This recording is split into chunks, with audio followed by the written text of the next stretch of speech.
When I was 18, standing by the pickup area at JFK Airport with my suitcase and my phone battery almost dead at 10%, I realized something really harsh. My own family didn't even care enough to come pick me up after my first semester at college. I'm Elena, and that night I called them 12 times in a row. I watched each call ring and ring, then go to voicemail, like I was some stranger trying to sell them something instead of their daughter. No one answered. Not my mom, not my popular brother, not my too busy sister. Just silence and that little call failed message making fun of me. When my phone finally buzzed, it wasn't a phone call.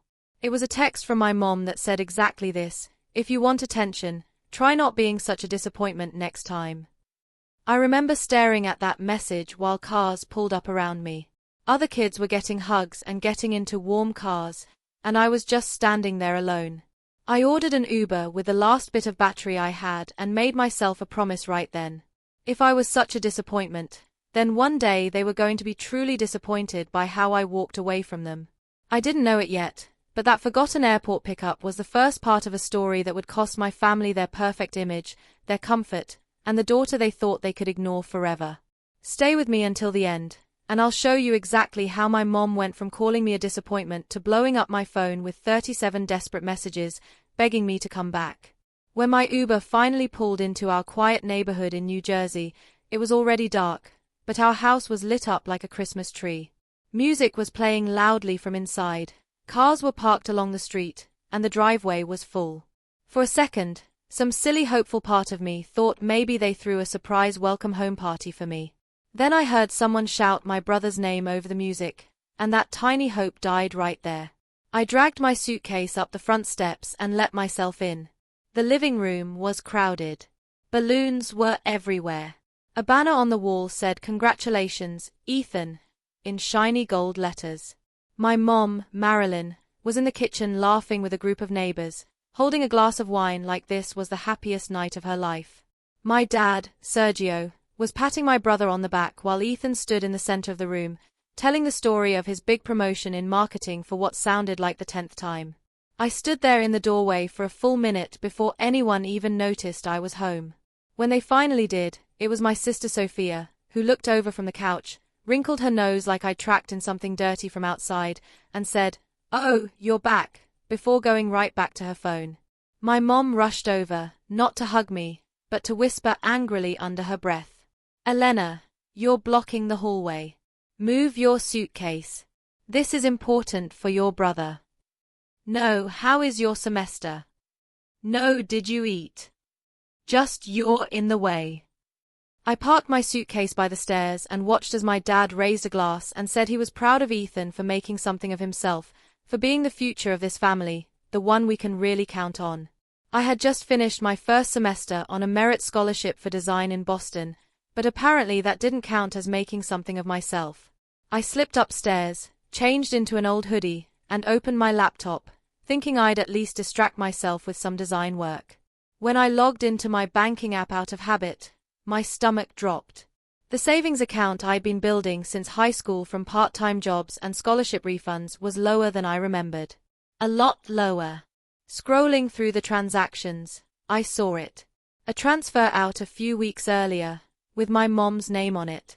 Later that night, when the house finally got quiet and the guests left, I asked her about it in the kitchen while she stacked empty plates. She didn't even look guilty. "We needed it for Ethan's trip, Elena. These things aren't cheap. He's investing in his future. You'll be fine. You're creative. You'll figure it out." She said it like that was supposed to be a compliment. My dad backed her up with that calm, annoying tone that made my skin crawl. "Your brother's job is more stable than whatever art thing you're doing. This is a family decision. Don't make it about you. It was my money. My part-time shifts. My missed parties. But apparently my future didn't matter as long as Ethan's looked shiny on LinkedIn." That night, lying in my childhood bedroom surrounded by old sketchbooks, I felt this mix of anger and numbness I didn't have words for. So I grabbed my phone, opened a forum I'd seen people talk about on TikTok, a subreddit where kids with toxic parents told their stories, and I started typing. I didn't use their names or mine. I just wrote about the airport, the 12 unanswered calls, the disappointment text, the party, the stolen savings. I hit post, expecting maybe one or two strangers to tell me to get over it. Instead, my notifications started lighting up with replies from people saying, "Same. That happened to me, too. You're not crazy. You deserve better." For the first time, people who didn't even know me were angrier about what happened than my own parents were. I scrolled through every comment, screenshotting a few, and then opened the Notes app on my phone. I made a new note titled Receipts and started listing every time my family had treated me like a background character in their story. The missed recital. The cancelled birthday dinners. The way my designs magically became my brother's ideas in his presentations. It felt petty at first, but writing it all down made something click. This wasn't one bad night at an airport. This was a pattern, a system, and systems can be broken. I didn't know exactly how I was going to do it yet, but as I sat there under the leftover glow of Ethan's balloons, typing with my thumbs in the dark, I realized those little digital notes weren't just me venting. They were step one of a plan I hadn't even admitted to myself. The blueprint for walking away from a family that only remembered I existed when they needed something from me. By the time my senior year rolled around, that night at JFK felt like a bad memory I'd folded up and shoved into a drawer. But it hadn't gone away. It had just hardened into something sharper. I still went home on breaks. Still watched my mom gush over Ethan's big wins. Still listened to Sophia complain about how stressed she was with high school while I pulled 2 a.m. shifts at my campus job to cover what my family plan didn't. But I stopped asking them to show up for me. At least that's what I told myself. When graduation season hit at my college in Boston, the emails started coming in. Cap and gown orders, guest tickets, instructions for families. My friends were freaking out about how many relatives were flying in, whose parents were going to cry the hardest. I forwarded the details to our family group chat, half expecting to be ignored. Instead, my mom reacted with a thumbs up emoji and a day later, a text. "We'll see if we can make it. Your brother's schedule is crazy right now." Your brother's schedule. Not hers, not my dad's, his. I tried to let it go. I picked up extra design gigs on the side, cheap logo jobs and flyer designs I found online, and told myself I didn't care who sat in the audience as long as I walked that stage. But as the date got closer, the silence got louder. The night before graduation, I finally called my mom, just once, just to make it clear I still wanted them there. "So, what time are you guys leaving in the morning?" I asked, pacing my tiny off-campus room, staring at the gown hanging from my closet door. She sighed like I'd asked for a kidney. "Elena, your brother needs the car tomorrow. He has a really important client meeting. We can't be in 2 places at once." I waited for her to follow it up with, "But we'll rent a car, or we'll take the train," or literally anything that sounded like effort. It never came. "You'll be fine," she said instead. "They're probably streaming it online anyway, right? We'll watch later." We didn't talk about my 4 years of busting my butt, my scholarship, the way I'd been quietly freelancing to keep myself afloat. We talked about Ethan's meeting for 10 more minutes. Then she hung up because dinner was ready. The next day, I stood in a sea of caps and gowns on the lawn, listening to last names being called, watching my friends wave at their families in the stands. Dads with signs, moms with flowers, siblings screaming their names like it was a concert. I scanned the crowd out of habit even though I knew better. No familiar faces. No banner, no one. When they called my name, I walked, smiled for the camera, shook hands with people who barely knew me, and saw my reflection in the huge screen on the field.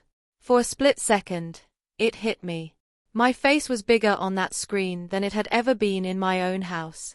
After the ceremony, everyone scattered into groups, taking pictures, crying, planning celebratory dinners. I stepped aside under a tree, pulled out my phone, and opened our family group chat. "No, we're so proud of you." "No, how did it go?" Just a text from my mom sent 3 hours earlier. "Don't forget to send your brother the Netflix password again. It stopped working." I opened my banking app again, this time with my hands shaking. Monthly charges glared back at me. The family phone plan in my name, streaming services, random subscriptions that technically we used, but that pulled money from my account every single month. I realized that while they were too busy to drive to my graduation, my account had been quietly showing up for them the entire time. They didn't miss me. They missed my login. Right there on that lawn, still in my cap and gown, I made a different kind of promise than the generic "go change the world" speech we just heard. I promised I was done funding a family that couldn't even bother to clap for me. That night, instead of going out, I sat on my bed with my laptop open, canceling things one by one. I called the phone company and took myself off the family plan. Set my own account. Changed passwords. Turned off auto-pay on anything tied to my card. In between customer service hold music, I browsed freelance sites and job boards, sending out applications for design gigs like my life depended on it, because in a way, it did.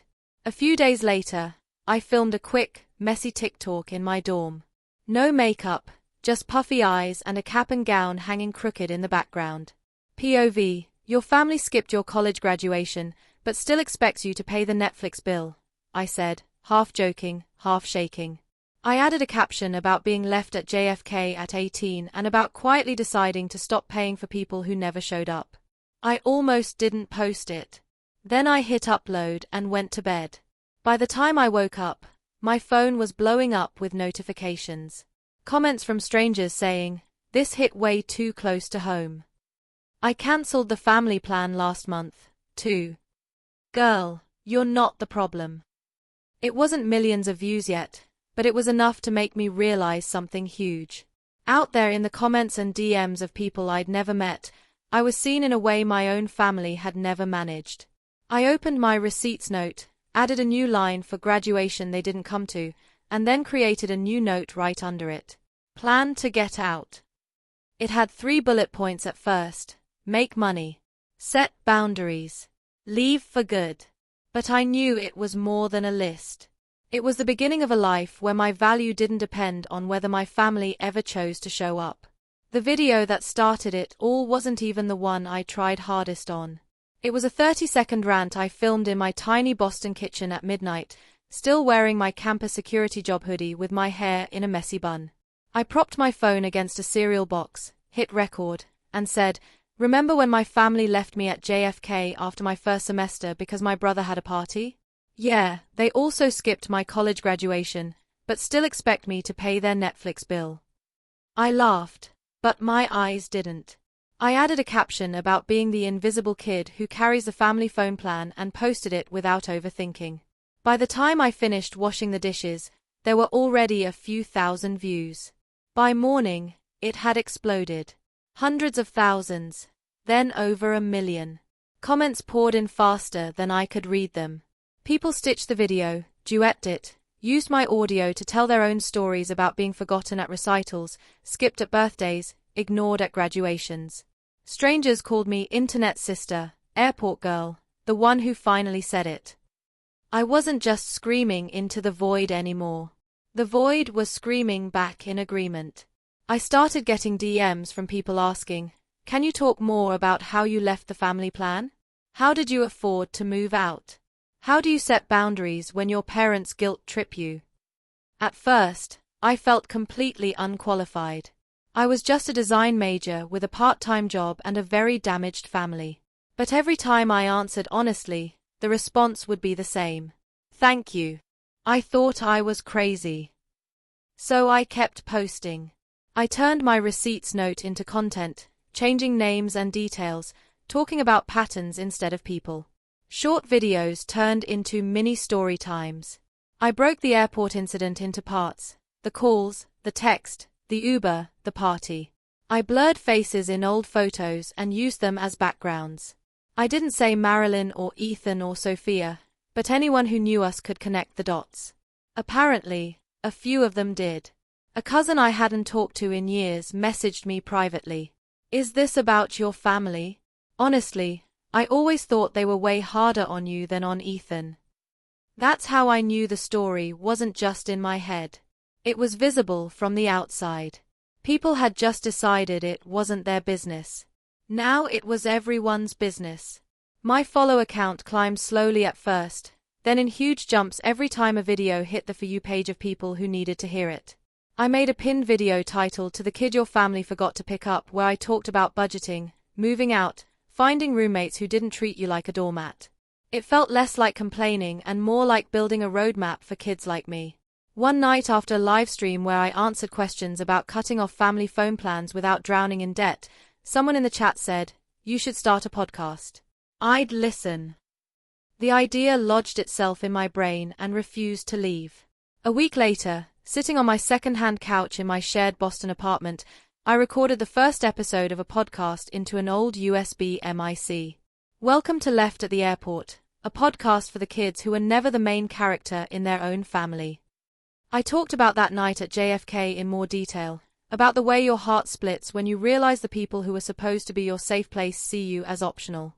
I cried once, laughed twice, and almost deleted the entire episode before uploading it. People listened. Not millions, not yet, but enough. They messaged me saying they played it while driving to therapy, while packing to move out, while blocking a parent's number for the first time. With each episode, I wove in more of my story and more of the practical stuff. How I started freelancing. How I negotiated rates. How I separated my finances. How I stayed when it hurt, and how I finally left when it hurt too much. It wasn't revenge in the slash their tires way. It was revenge in the I'm going to make sure you never get to rewrite what you did to me way. Back home, the ripple effect started. At first, it was subtle. My mom called one evening and instead of her usual half-distracted tone, there was a tight edge to her voice. "So, apparently some people online think we're terrible parents," she said. "Ethan's coworker sent him a video and asked if it was about us. Did you really have to put our business out there like that?" I had my laptop open in front of me, email inbox filled with new client inquiries since my TikTok blew up. I stared at her name on my phone screen and felt something I'd never felt before when she tried to guilt-trip me. Nothing. Just a flat, clean calm. "I didn't use your name," I said. "If people recognize themselves, that's not my fault." She huffed and said people were exaggerating, that every family makes mistakes, that I was embarrassing them. But for once, embarrassment wasn't my problem. That same week, she texted the group chat asking why the Netflix autopay hadn't gone through, why the phone bill was higher, why the Wi-Fi company had sent a warning. I typed 3 sentences and stared at them for a long time before hitting send. "I'm not on the family plan anymore. I've been paying more than my share for years. You'll have to set up your own accounts." No explanation, no apology, just the same flat reality they taught me to accept when they chose my brother over me. Now it was turned back on them. Not long after that, I signed a lease on a small studio in Boston, a place that was mine. No childhood trophies, no family portraits, no ghost of who my parents wanted me to be. Just blank walls, a beat-up desk, my laptop, and a microphone. When I posted the moving vlog showing empty shelves and a mattress on the floor, the comments weren't pitying, they were cheering. "New life unlocked. Soft launch of your freedom. This is what breaking the cycle looks like." In DMs, people called me Big Sister Elena, thanking me for saying things they'd never had the courage to say out loud. My family had always told me my art, my design, my words were hobbies. The internet was telling me they were something else, a way out.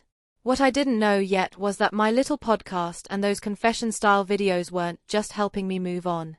They were about to start dismantling the image my mom had spent years building of our perfect family. And the more I stepped into my own life, the more obvious it became that they weren't just losing access to my money or login. They were losing access to the version of me that stayed quiet. The thing about telling your story online is that at first it feels like you're whispering into a crowded room. Then one day you look up and realize the whole room has gone quiet and everyone is listening. A few months after I moved into my tiny Boston studio, my podcast episodes about boundaries and being left at the airport started getting recommended on bigger channels. A mental health creator with a huge following mentioned my show, played a clip of me describing the 12 missed calls and my mom's disappointment text, and suddenly my downloads tripled. People started emailing me their own stories, asking if I could read them on air. I said yes as long as I could change details and keep things anonymous. What I did not expect was how small the world would get once my story began circulating outside my little corner of the internet. One afternoon, I got a DM from my cousin, the same one who had quietly asked if the videos were about our family. This time she wrote, "So my mom is in a Facebook group with your mom and apparently people are talking about some podcast where a girl got left at the airport. Your mom is furious. She swears it's all lies." I laughed out loud when I read that because I knew exactly what my mom's version of the story would look like. I could see her sitting there typing furiously that I was being dramatic, that they couldn't help the traffic, that I was making them sound like abusers for internet clout. The problem was too many of the people in her life had seen enough of us over the years to know something about it rang a little too true. My cousin told me that one of the other moms in their circle had commented under a vague post my mom made about ungrateful children, asking, "Didn't your daughter get a full scholarship for design? That sounds like something to be proud of, not embarrassed by." That was the first crack in her perfect image that I got to watch in real time.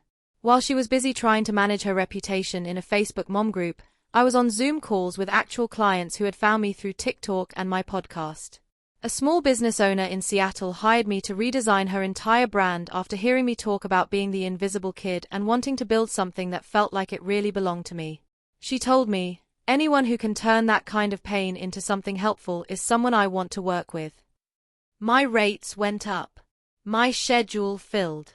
I started paying my bills without flinching and even set up a separate savings account with automatic transfers going in every month, the kind of thing I used to think only other people could do.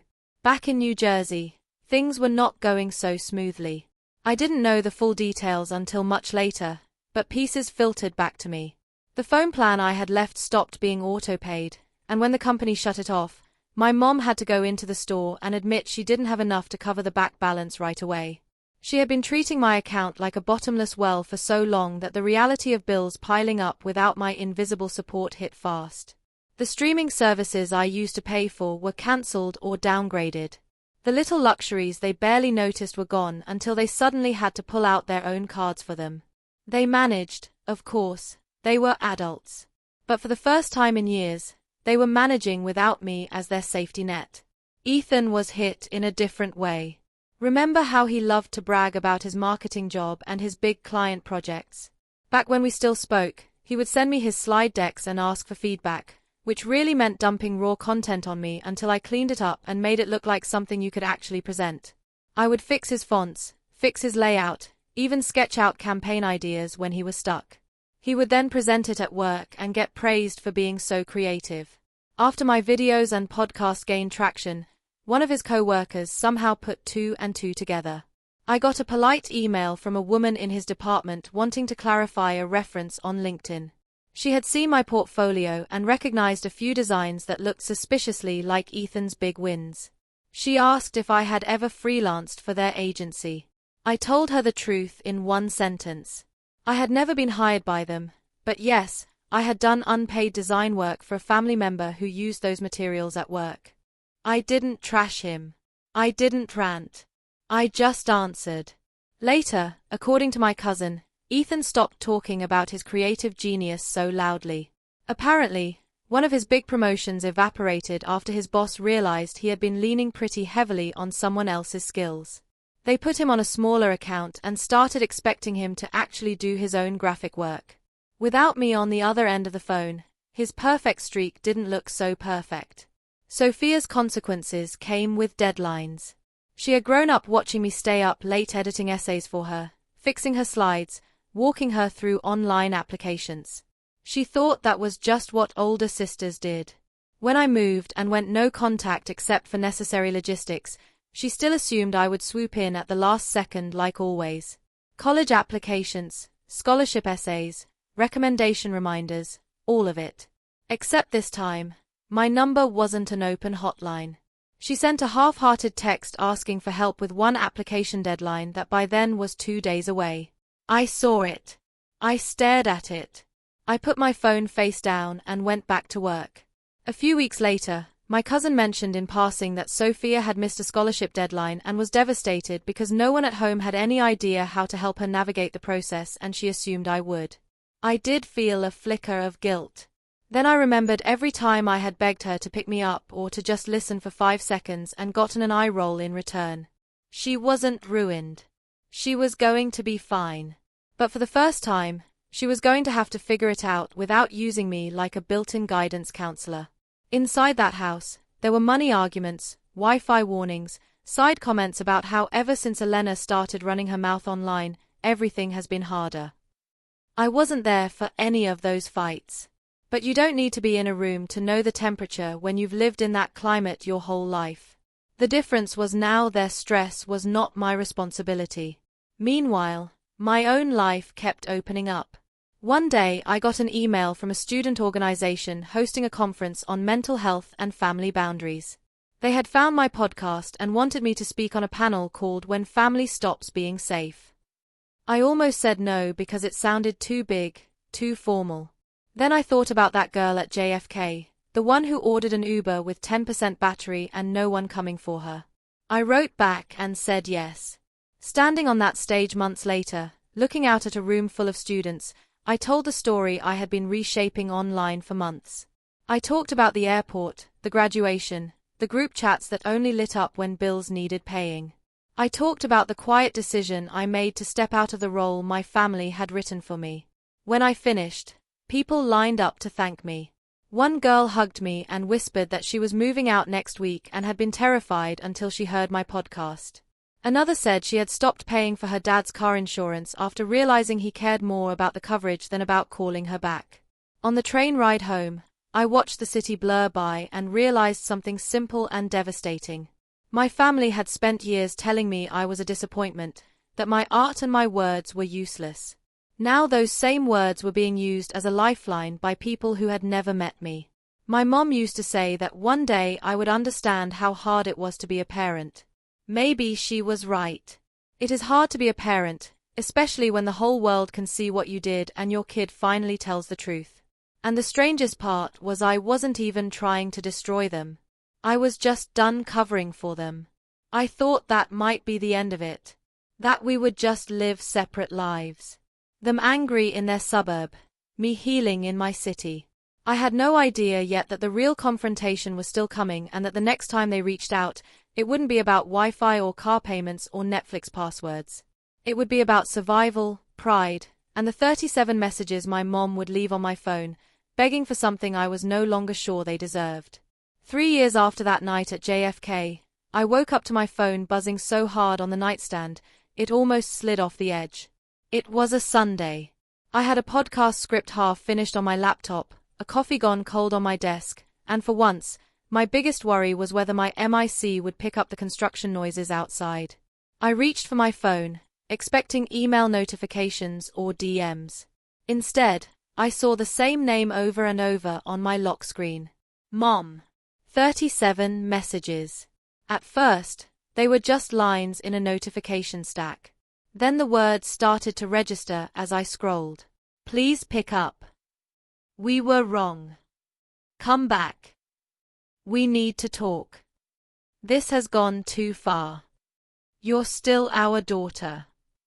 The same woman who once texted me, if you want attention, try not being a disappointment, was now spamming my phone like a panicked teenager who realized the breakup was real. There were voicemails, too, her voice raw and shaky, saying things I had fantasized about hearing for years but never believed I would. I know we hurt you. I know I hurt you. I didn't understand how bad it was. Please, Elena, just talk to me. Old me would have called back immediately, desperate to finally be chosen. New me put the phone face down and sat with the feeling. It wasn't satisfaction exactly. It was more like standing on the other side of a line I had drawn in permanent marker and finally realizing they could see it too. After a couple of hours and another 10 messages, she sent the one that made me stop pretending I wasn't considering it. I'm in New York today. If you'll meet me, I'll come to you. Any coffee shop, anytime. There was a photo attached, a blurry shot from a car window of the city skyline. I stared at it while my cursor blinked over the unfinished sentence in my script about boundaries not needing anyone's approval. It felt like some kind of test I hadn't studied for. I messaged her back one line. Tomorrow. 11 a.m. Bryant Park, the coffee shop on the corner. No heart emojis, no love you, just logistics. The way she used to text me only about bills. The next morning, I took the early train from Boston to New York. My headphones in, my playlist on, my heart doing this weird mix of dread and curiosity. It was the same city where I had stood outside an airport 3 years earlier, waiting for people who never showed up. This time, I was the one deciding whether I showed up at all. The coffee shop near Bryant Park was busy but not overwhelming, full of people on laptops and tourists clutching maps.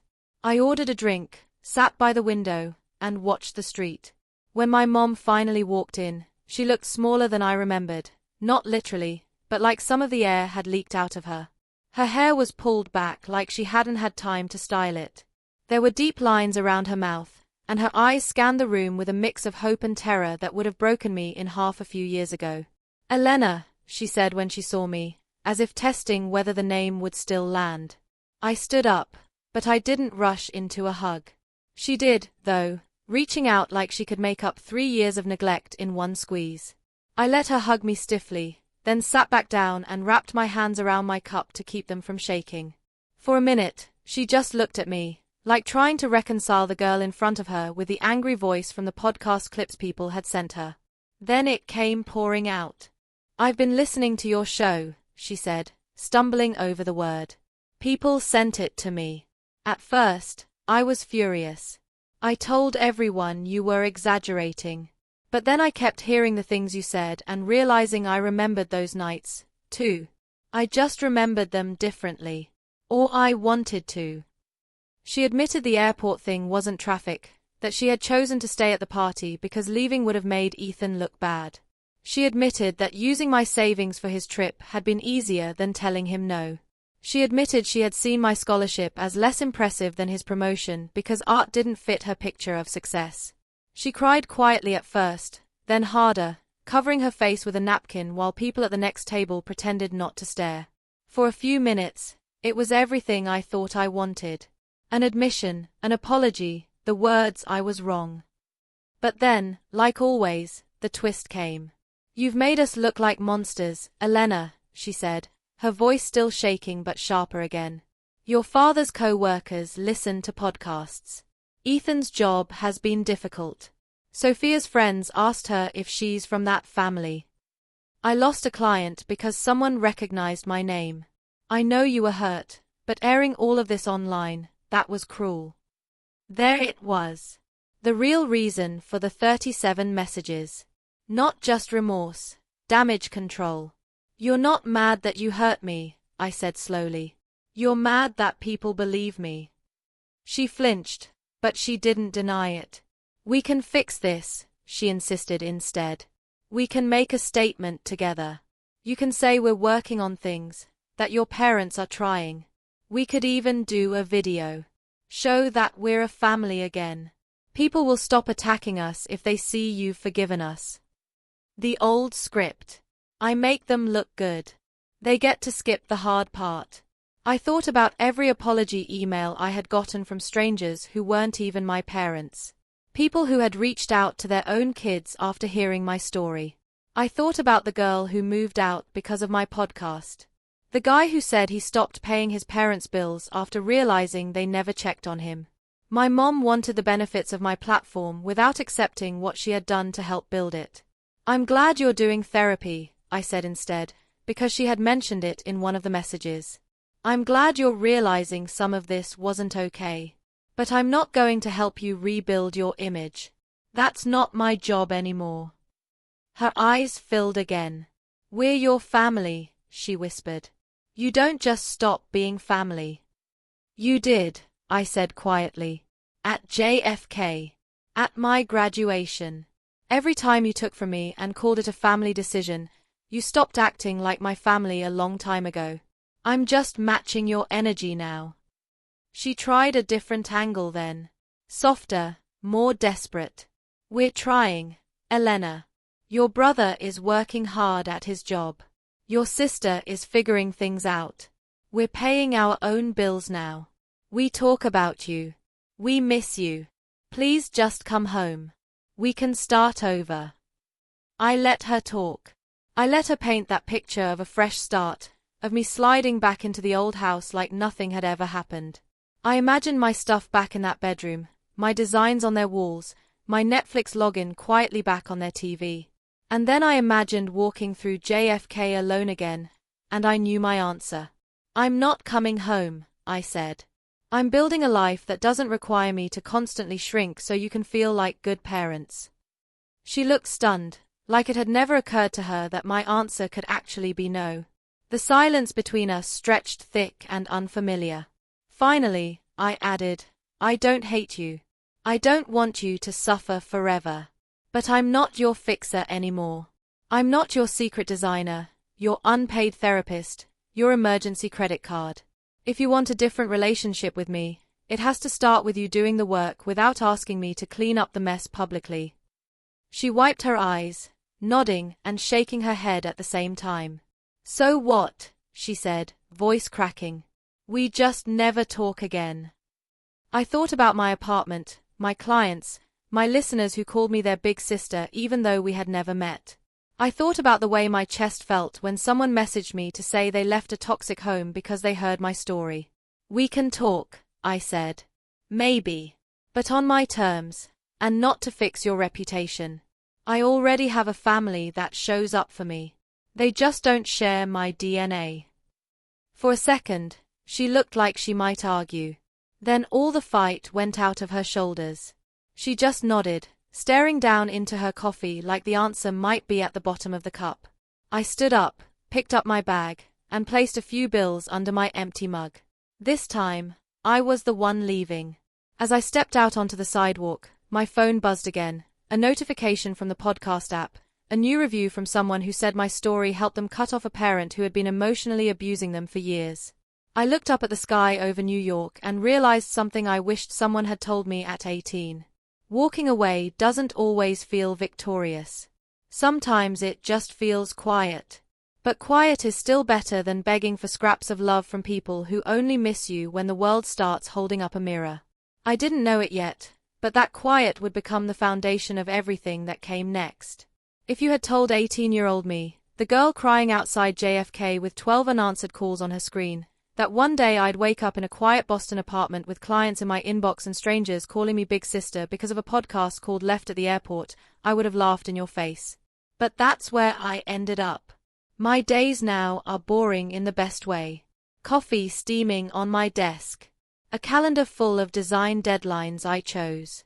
Episodes outlined in a notebook that used to be filled with sketches I was too scared to show anyone. I record in a little corner of my living room surrounded by foam panels I stuck up myself, talking into a microphone about boundaries, financial independence, and the kind of family you build when the one you were born into keeps dropping you at emotional terminals with no way home. My audience grew slowly, then all at once, until there were tens of thousands of people listening every week. Some of them send voice notes. Some write long emails. A lot of them start with, "I thought I was alone until I found you." My work is not perfect. My life is not a movie. But it is mine. No one is quietly draining my bank account while calling me a disappointment. No one is sighing that my art is just a phase while asking for free labor. Meanwhile, my family's consequences didn't vanish after that coffee shop conversation. My mom really did start going to therapy, trying to understand why control felt safer than love. She still posts online, but the tone is different now. Less "we're perfect" and more "we're figuring it out." And I'm not tagged in any of it. Ethan is still in marketing, but he actually has to do his own campaigns these days. And from what I hear, his job is fine, not legendary. Sophia ended up at a smaller school than she wanted, working part-time to cover what scholarships don't. And I like to think that somewhere between her shifts and her classes, she understands a little better what it felt like to carry more than your share. They are not ruined. This is not some twisted fantasy where they lose everything and I sit on a pile of gold laughing. They are just living with the consequences of treating someone as disposable and then realizing too late that she walked away for real. Sometimes my mom sends short emails now instead of floods of texts. She tells me about therapy, about how she's trying to listen more and control less, about how holidays feel quieter without me. I reply when I have the bandwidth. I keep it kind but distant, like talking to an acquaintance you used to know very well. I don't owe her my rage anymore. But I also don't owe her my return. That's the thing no one tells you about revenge. The most satisfying version is not blowing up someone else's life. It is refusing to set yourself on fire just to keep them warm. It is watching them learn to live without the version of you they abused while you step fully into the version of you they never believed in. If you're listening to this and you feel like the extra in your own family, the forgotten kid, the default emergency contact who never gets a call back, hear me. You are allowed to step back. You are allowed to say no. You are allowed to build a life that doesn't revolve around fixing people who refuse to apologize. Family is not a free pass to walk all over you. Love is not supposed to feel like waiting at an airport with no ride coming. And if you've ever had to put up walls to protect yourself from the people who raised you, I want to hear your story, too. Tell me in the comments about the moment you realized you deserved better than being the backup plan. Because somewhere out there, someone who thinks they're crazy for finally walking away might need to hear that they're not alone.